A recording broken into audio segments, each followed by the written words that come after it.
My name is Mary Pelcher. I am a member of the Grand Traverse Band of Ottawa Chippewa Indians. I live in Mount Pleasant, Michigan with my husband, who is a member of the Saginaw Chippewa tribe, and we've raised our family here. I work for the Grand Traverse Band of Ottawa Chippewa Indians as the tribal manager right now, but I had worked for the tribal college for 4 years, and I've been involved with Indian education for the Saginaw Chippewa tribe for over 20 years. So that's a little bit about me. I wrote their very first USDA extension grant, and with that grant there was a coordinator position put in there. Several years later, as the tribal college continued to get that grant, the coordinator position came open and I applied for it, and I started working as the USDA extension coordinator for the Saginaw Chippewa Tribal College. In your opinion, how has the boarding schools impacted our educational pursuits? That was a transition from a lifestyle that our lifeways previous to boarding school were more natural and more based on the land, but Western education brings in a whole different aspect to that, and so the students that went to boarding schools had trauma from leaving their families. They had there could have been abuse. We hear the good things and the bad things about boarding schools or residential schools. One of the things that I've heard was that it was a place for our people, our children, to get food. So a lot of parents, even though they missed them, they knew that they would be taken care of with food during that time. I think it has had a big impact. A lot of it not bad, but there's some good out of it too. So I think that there's both. As a school that is built around our culture, do you think the journey to reobtain our previous identity is possible? I think we never lost it. I think our identity is within us. I do believe that there is blood memory that helps us understand who we are and where our heart is.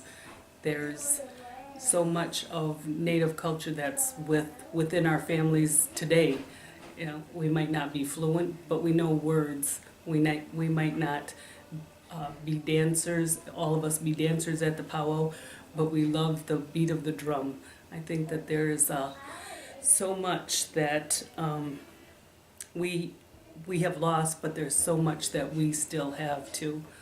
So I don't think that we have to reobtain, but we have to hold on to what we have and to build on it, build our language back up, build some of the traditional ways back up. Do you know the 7 grandfather teachings? Yes, I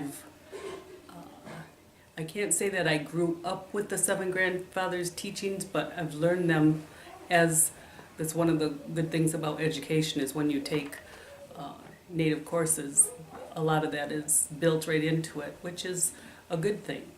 And the programs that you work with sometimes are built on those premises also. The tribe 7 generations to me means that I am looking backwards a little bit. I think of my mother, her mother, and my great-grandmother. My mom was raised by her grandmother, and the things that her grandmother taught her and my grandma are really important. So I would be like the 4th generation, and then I would look to my daughter, my granddaughters, and hopefully my great-granddaughters in passing the information that they've given me over to them. So my concept, my thought on seven generations is be sure that we hold those things from the past that were at least 3 generations ago, and make sure the 3 generations ahead of me know that. The language, I love the language, our language, Anishinaabemowin. I'm not fluent in it. My grandmother, that was her first language. And when I was growing up with her, her generation spoke Anishinaabemowin all the time, and it sounded so lovely, but they wouldn't teach it to us except for the basics. And because it was almost like a way they could talk about things without us knowing about it too. But the language, I think, is important for us to keep going, keep it going. It really holds so much of how Anishinaabe people see things. And I love to sing Indian hymns, even though I don't, I do kind of know what I'm singing, the words, but it just seems to flow easier when you're singing it, and that's how it seemed to sound when my grandma and my great uncles and her friends were talking, almost like they were singing. So I just love the language. Could you share a word or so with us, or Oh, let's song? see, a song. Oh my goodness. Let's see. Well, I come from Christian Indian families on both my mom and my dad's side, and we did Ojibwe singing all the time when we were younger in the churches. And then growing up, I of course attend the local Indian churches, and sometimes we sing songs. Let me think of one. Do Owa Pegish.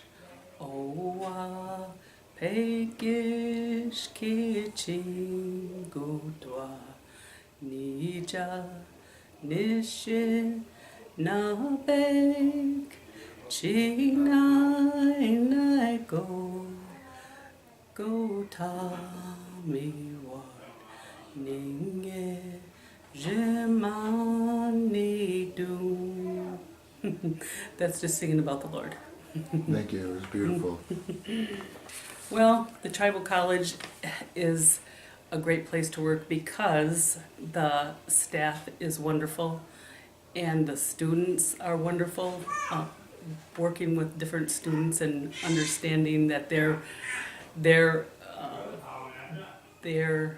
sacrifice to get to school and raising their families and all of that kind of stuff is all important, and they're persevering through the education process. It's only going to help the next generation.